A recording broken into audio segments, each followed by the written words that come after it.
Hey guys, so for today's movie review, I'm going to talk about the film Cloud Atlas.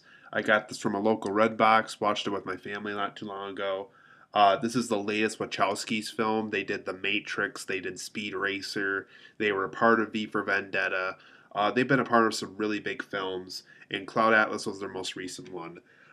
In Cloud Atlas, you guys, from my understanding, it's based off a novel. And in the novel and in the movie, it's basically the idea that reincarnation exists in our world, that it's not really a fictional thing, that it could really be a real thing. And we get stories in the past, present, and future. And in these stories, it's all about these people who, in the past stories, that was kind of the early form of their carnation. In the present, we kind of get their modern reincarnation, who they would be in their everyday modern life. And since the film came out in 2012, we get to see the life they were in 2012.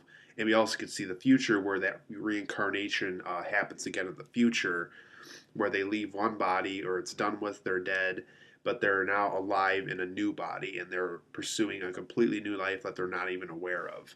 And how the film does this is, like, let's say you see Tom Hanks in the past in one scene, you see him in the present in a later scene, that's his later reincarnation, and the future, that's his reincarnation in the future. Um, and we see that with all these characters throughout the film. We have Hugh Grant, we have Halle Berry, Susan Sarandon, James Broadbent, I think his name is the guy who played Professor Slughorn in Harry Potter 6. Hugo Weaving. We have James Darcy. We have a ton of people.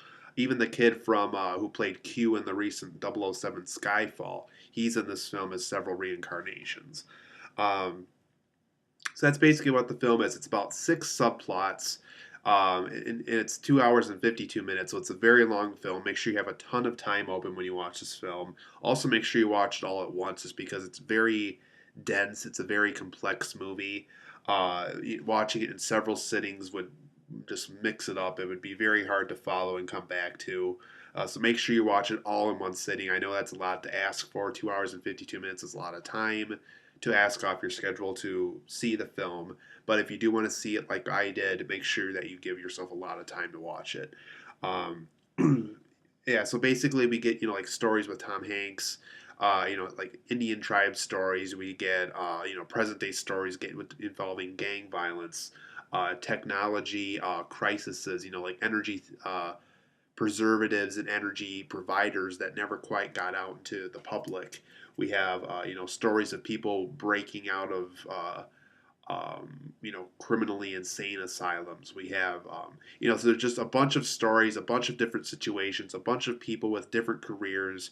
And like I was saying before, it's the past, present, and future of those reincarnations, those souls kind of floating around, and what we see, in one time period, what that next reincarnation is in the next time period, and so forth. Um, so I thought Cloud Atlas was okay, you guys. I was really looking forward to this one. Um, and unfortunately, I didn't. It was not the film I was hoping it was going to be. I think on a visual level, this film is an accomplishment, especially in the makeup department, just because of all the really amazing makeup effects they were able to do with this film. Halle Berry and Tom Hanks and all these characters were able to look completely different, have a completely different voice, almost to the point where you're almost wondering, how they were able to be so different. Like, you almost thought at first that it'd be like somebody else playing the role, but you find out during the end credits. And to do that, you just fast forward a little bit. It's not right away, but during the end credits, they show like the several transformations and the several reincarnations of these characters, and so it's quite a treat. You'll find out there's some characters you weren't even expecting at all to be a reincarnation of some other characters, and it's just really an amazing technological accomplishment that they have with this film. So, for positives and negatives, you guys, I do think this film has a great philosophical life study. I do think the whole reincarnation thing does seem right from what I know about it. It just has a very interesting idea of, why do people make the same mistakes?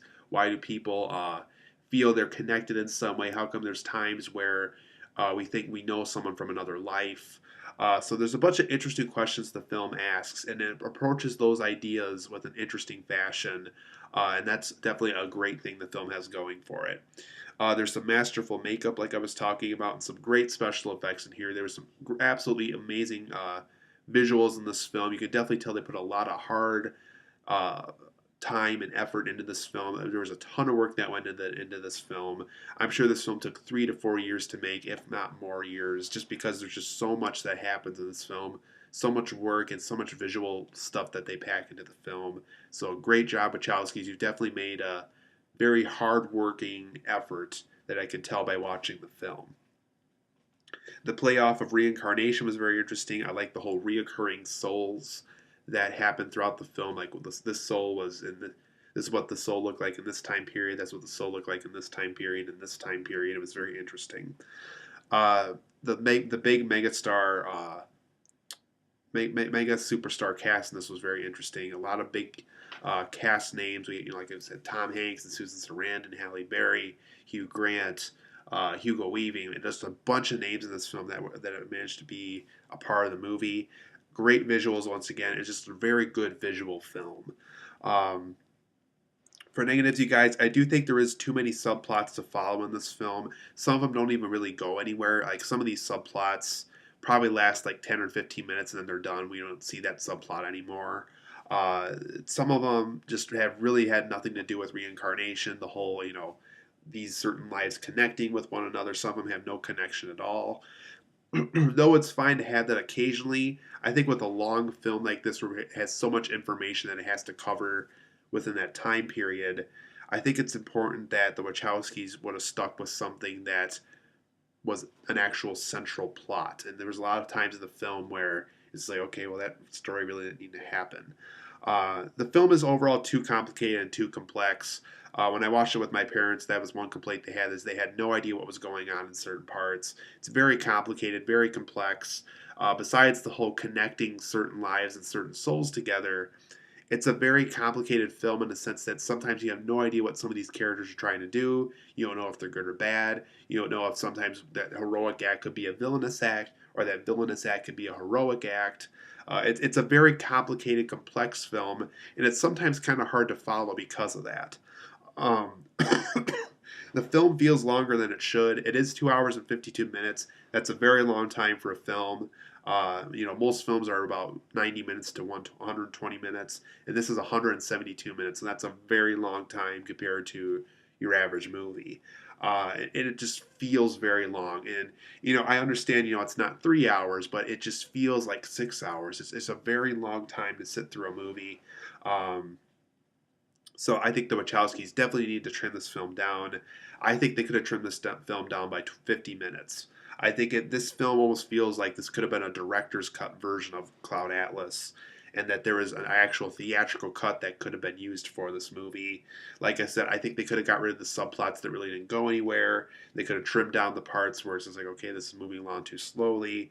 So there's a lot they could have done with this film, and I think they really wanted to keep this version. They should have released this part as a director's cut for like a DVD or a Blu-ray special edition, because I really think this film could have been trimmed down a lot.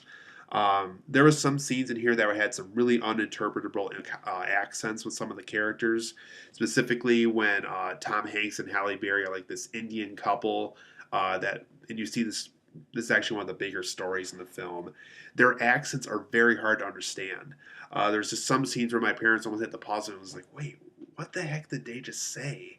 And we don't know if that was just like a native accent, a native language. But there was just some scene here, just like, I have no idea what Tom Hanks was saying. I had no idea what Halle Berry was saying. I had no idea what Hugh Grant was saying. And that happened a lot throughout the film. So I don't know what the Wachowskis were thinking when it came to those scenes.